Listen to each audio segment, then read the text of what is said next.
चलिए आज चलते हैं समय में करीब करीब 1500 साल पीछे, एक ऐसी कलात्मक दुनिया की खोज में जो सदियों तक चट्टानों के अंधेरे में छिपी रही है।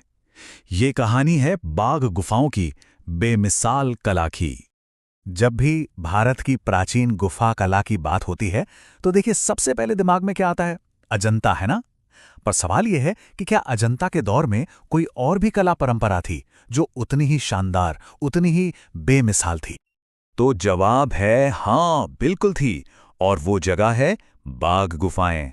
अब देखिए, ये अजंता की हमसफर तो हैं, पर इनकी अपनी एक अलग पहचान है, एक अलग ही धुन है।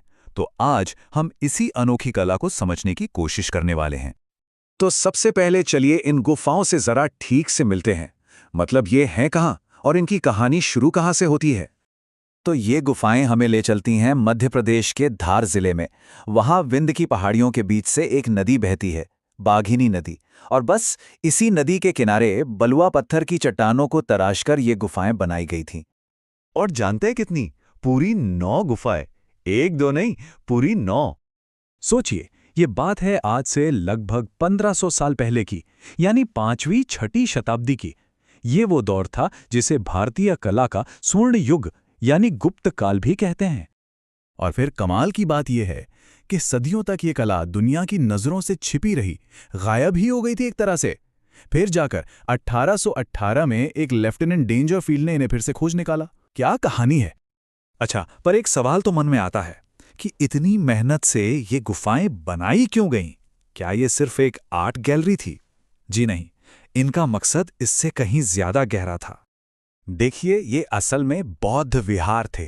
विहार मतलब वो जगह जहां बौद्ध भिक्षु रहते थे, ध्यान करते थे, शिक्षा लेते थे। तो ये सिर्फ पत्थर की गुफाएं नहीं थीं, ये उस जमाने के जीते जागते, जीवन से धड़कते हुए केंद्र थे। और इन्हीं विहारों की दीवारों पर वो खजाना है जो बाघ गुफाओं को इतना खास बनाता है। यहाँ के भित्ति चित्र यानी म्यूरल्स, इन्हें खास तकनीक फ्रेस्को सेको से बनाया गया। रंग भी देखिए, सब कुदरती, लाल, पीला, भूरा, काला।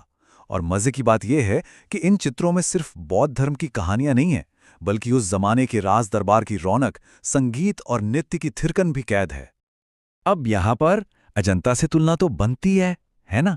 आखिर दोनों एक ही दौर की हैं।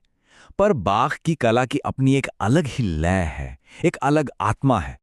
इसको ऐसे समझ सकते हैं, जहां अजंता की कला में एक आध्यात्मिक और कह सकते हैं एक शास्त्रीय गंभीरता है, वहीं बाघ के चित्रों में आम लोगों के जीवन की चहक है, एक गतिशीलता है, एक जिंदा दिली है।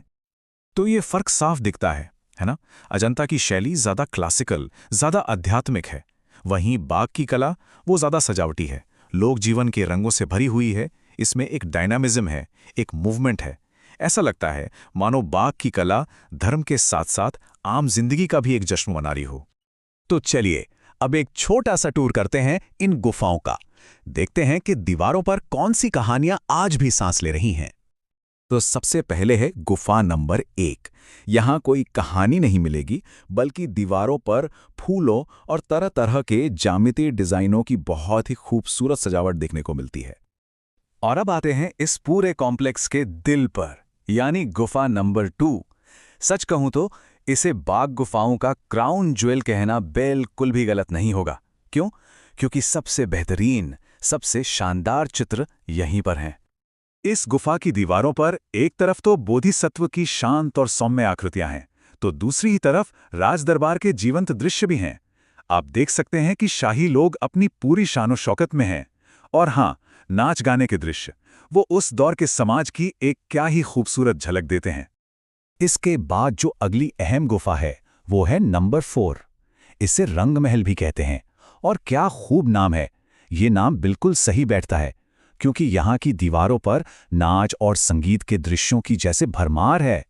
कलाकारों ने नर्तकियों और संगीतकारों की मुद्राओं में ऐसी जान फूंकी है, ऐसी गति भरी है कि लगता है मानो चित्र अभी बोल पड़ेंगे। तो बाघ की ये कला हमें उस दौर के जीवन में झांकने का एक बहुत ही नायाब मौका देती है। पर एक दुख की बात भी है, वक्त की मार ने इस विरासत को बख्शा नहीं है। अफसोस की बात यह है कि गुफा नंबर 5 से लेकर 9 तक के ज्यादातर चित्र अब बचे ही नहीं हैं। वो लगभग पूरी तरह नष्ट हो चुके हैं।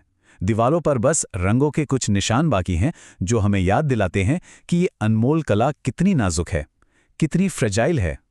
तो इस पूरी बातचीत का सार क्या है?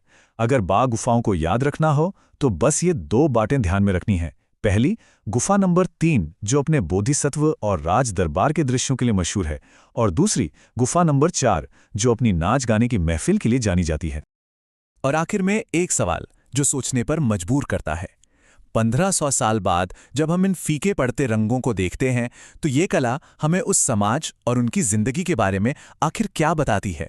शायद यही कि कला सिर्फ सुंदरता नहीं होती, वो इतिहास की एक खामोश लेकिन बहुत गहरी आवाज भी होती है।